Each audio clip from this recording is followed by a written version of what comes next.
Guys, itong ating barya guys na mga sintabos guys, kinukulikta ko ito dahil mayroon itong napakagandang mga history. At hindi lang history, mayroon din itong malalaking halaga dito sa ating mga siling online. Katulad na lang dito guys, sa ating aluminum composition na 1 centavo na si Lapu-Lapu. Ginawa ito guys noong 1979 hanggang 1982. At ang kanyang komposisyon ito guys ay aluminum. Magaan lang ito guys. Mayroon lang itong timbang na 1.22 grams at 19 mm ang kanyang sukat. 1.9 naman ang kanyang thickness. At square naman ang kanyang shape. Mayroong rounded na corner. Ang overs natin guys ay si Lapu-Lapu. Mayroong nakasulat na Republika ng Pilipinas at ang pangalan ni Lapu-Lapu at ang denomination na 1, ang mukha ni Lapu-Lapu. Yun ang ating overs. Ang ating mga barya guys ay mayroong iba't ibang katangian at history at halaga. Dahil hindi mga ordinaryong tao ang inilagay dito sa ating mga barya guys. Ang mga mukha nito sa ating mga barya. Mga hero ito guys. At dahan-dahan namang nawawala ang ating mga hero dito sa ating mga coins guys. Tulad na lang nito sa ating new generation na 5 centavos. Ang dating mukha ay si Melchor Aquino. At ito na ngayon guys ang ating coins na 5 centavos. Wala na ang hitsura ni Melchor Aquino. So pinalitan na ng bagong mukha guys. Ito na ngayon guys ang kapal-kapal baging.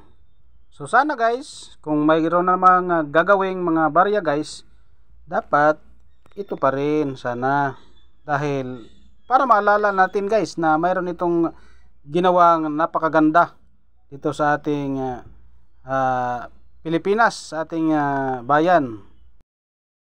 Isa siyang napakagandang hero guys, si Melchor Aquino sa panahon ng mga mananakop. Siguro mga Kastila siguro ang mga yon.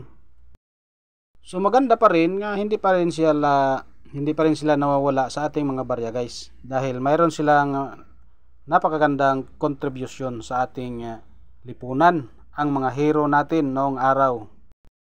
Dito naman sa ating 25 centavos ay si Juan Luna. Ngayon, denomination na lang na 25 centavos. At ang Bangko Sentral seal. So continue tayo guys dito kay Lapu-Lapu. Ito yon ang kanyang overs, ang mukha ni Lapu-Lapu. At ang reverse naman, ito ang bagong lipunan.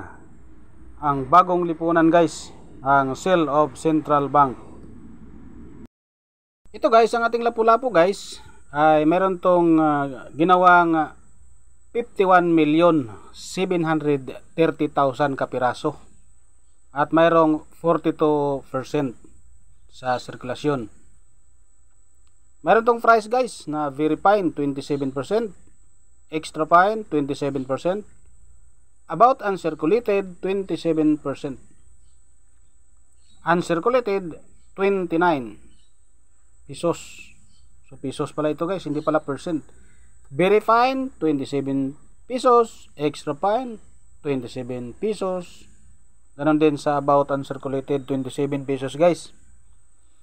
Ang maganda rito guys dahil mayroon itong 11.78 US dollars dito sa ating selling online sa eBay. Umabot din guys ng 665 pesos 0.68 centavos.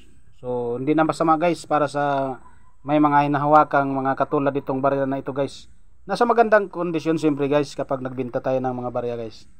At dito naman tayo guys sa ating Melchor Aquino. May taon na 1977. Mayroon itong ginawa guys noong 1975 hanggang 1978. At ang composition nito guys ay brass. 60% ang kanyang copper, mayroon siyang 46% ang zinc. 2.5 grams ang timbang at mayroon siyang thickness na 1.4 mm. Diameter naman ay 19 mm.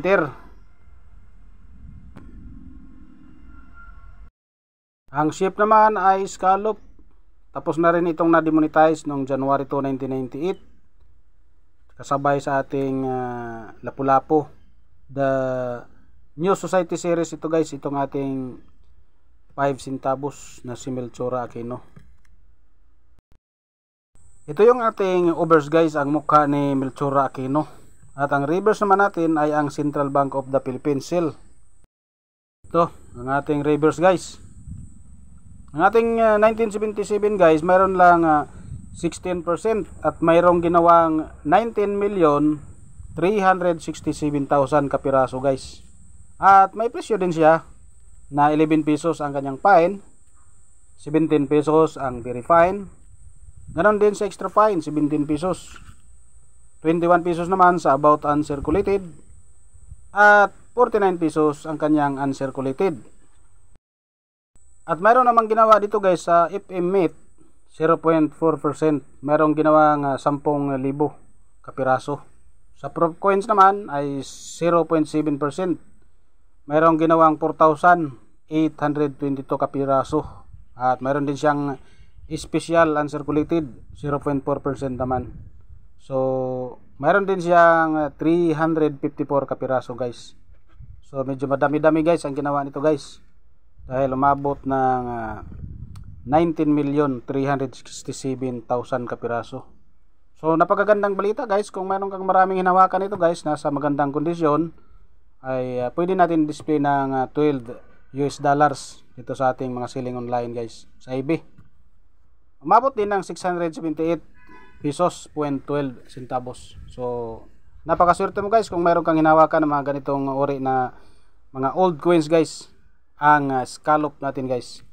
Maraming salamat guys panonood at God bless sa ating lahat.